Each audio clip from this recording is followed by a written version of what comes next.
Bien dans mon immeuble avec Loiselet et Desgremont présente. Sud Radio, les incontournables de la copropriété. Thomas Binet, Philippe David. Bonjour Thomas, vous allez avec votre consultant Philippe Loiselet, patron de Loiselet et Desgremont, nous informer sur tous les sujets liés à la copropriété et plus précisément aujourd'hui sur la télésurveillance technique des immeubles. Absolument Philippe, nous abordons aujourd'hui un sujet moins sécuritaire et plus technologique, la télésurveillance des installations techniques des immeubles. Bonjour Philippe Loiselet. Bonjour Thomas Binet.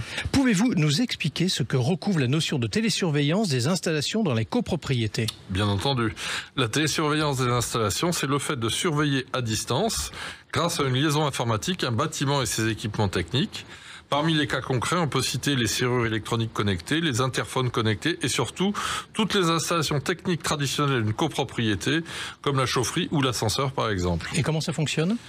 Comme tous nos objets du quotidien que l'on dit connectés, avec un raccordement au réseau Internet par le Wi-Fi, puis la DSL ou la fibre, ou simplement avec une carte SIM.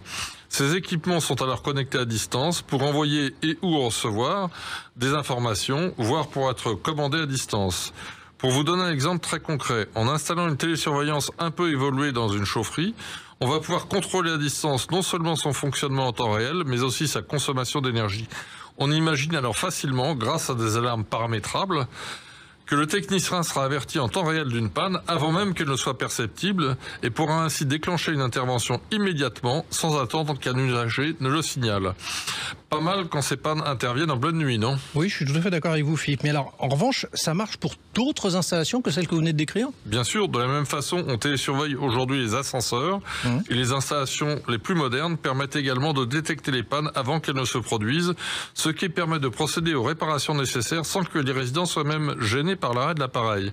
Avec ce genre d'installation, il arrive que l'appareil soit proche de tomber en panne, envoie un message au centre de télésurveillance et que le centre dépêche un technicien qui change la pièce qui pose problème ou procède au réglage nécessaire.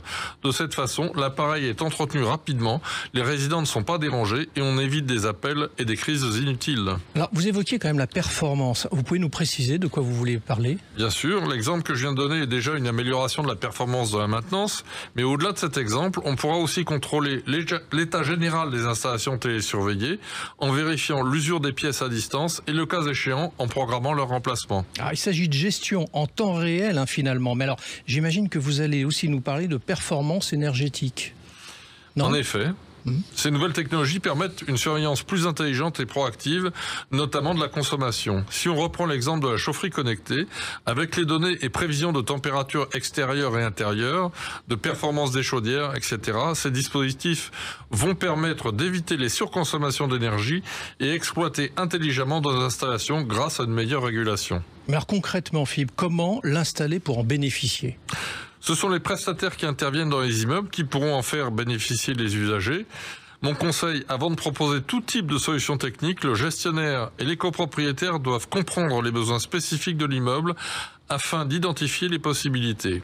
Et il faut également penser à former le personnel sur l'utilisation des équipements et de sensibiliser les résidents à ces nouvelles pratiques. Merci Philippe pour ces informations. Alors, ça nous permet quand même, pour conclure sur votre propos, de constater quand même que les immeubles, même anciens, peuvent bénéficier de progrès techniques que nous côtoyons habituellement dans les domaines très différents. Merci Philippe et Thomas. Nous vous retrouvons vendredi prochain pour un autre numéro d'Oser investir, les incontournables de la copropriété. Et nous vous retrouvons également Thomas tous les dimanches matins dès 9h30.